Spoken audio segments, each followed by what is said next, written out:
আসসালামু আলাইকুম। সম্মানিত শিক্ষকগণ, আমি আপনাদেরকে দেখানোর চেষ্টা করব স্মার্ট পাঠশালা কিভাবে ক্যাটেগরি ব্যবস্থাপনা করবেন। বেসিক্যালি ক্যাটেগরি খুবই গুরুত্বপূর্ণ একটা টপিক, যা একটা প্রতিষ্ঠানের বিলের সঙ্গে অনেকটা সম্পর্কিত। তো ক্যাটেগরি ব্যবস্থাপনা করার জন্য সবার প্রথমে আপনি যেকোনো একটা ব্রাউজারের মাধ্যমে স্মার্ট পাঠশালার অ্যাডমিন প্যানেল লগইন করে নেবেন। এরপরে ইনস্টিটিউট থেকে সোজা ক্যাটেগরিজে চলে আসবেন।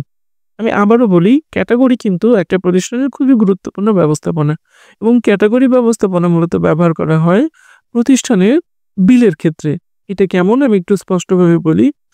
আমাদের একটা ক্লাসে বাচ্চাদের যত ধরনের বিল ব্যবস্থাপনা হয়, যেমন যদি ক্যান্টনমেন্ট প্রতিষ্ঠান হয়ে থাকে সেক্ষেত্রে তাদের সিভিলিয়ান থাকে, আর্মি থাকে, আর্মি রিটায়ার্ড থাকে, ডিফেন্স রিটায়ার্ড, তাদের এই ব্যবস্থাপনা থাকে।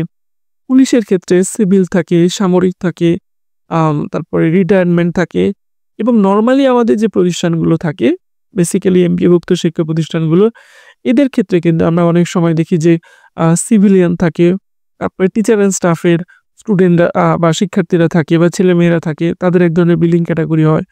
অনেককে আমরা হাফ ফি দিয়ে থাকি বা ফুল ফি দিয়ে থাকি বা ৳২০০ ৳৩০০ লেস করে থাকি। অ্যাকচুয়ালি একটা ক্লাসে যত ধরনের বিল হবে সেই বা একটা প্রতিষ্ঠানে যত ধরনের বিল ব্যবস্থাপনা থাকবে, সেই ইন্ডিকেট জায়গাগুলোকেই এখানে ক্যাটেগরির মাধ্যমে আমরা লিস্টেড করে থাকি। তো নরমালি একটা প্রতিষ্ঠানের ক্ষেত্রে আমরা হয়তোবা সিভিল দিব ১ম এ, মানে যাদের হাফ ফ্রি, ফুল ফ্রি কোনো কিছুই নাই, সম্পূর্ণ টাকাটাই দিবে। এদেরকে আমরা সিভিল ক্যাটেগরির মধ্যে নিয়ে আসবো। তারপরে কিছু স্টুডেন্ট 50% মওকুফ আছে বা হাফ ফ্রি আছে,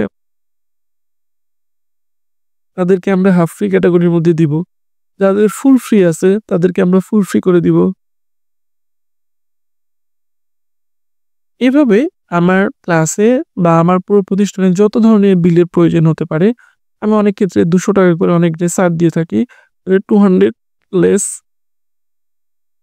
এভাবে আমাদের যতগুলো ক্যাটেগরি দরকার, অর্থাৎ আমি যে টাইপের বিল আমার প্রতিষ্ঠানে চলমান রাখবো, ওই টাইপ বা ক্যাটেগরি আমি এখান থেকে বানিয়ে রাখবো এবং পরবর্তীতে আমি স্টুডেন্ট ব্যবস্থাপনায় এসে এগুলো সঠিক ব্যবহার করে আমার যে স্টুডেন্ট সিভিল, তাকে আমি সিভিল ক্যাটেগরির মধ্যে ফেলবো।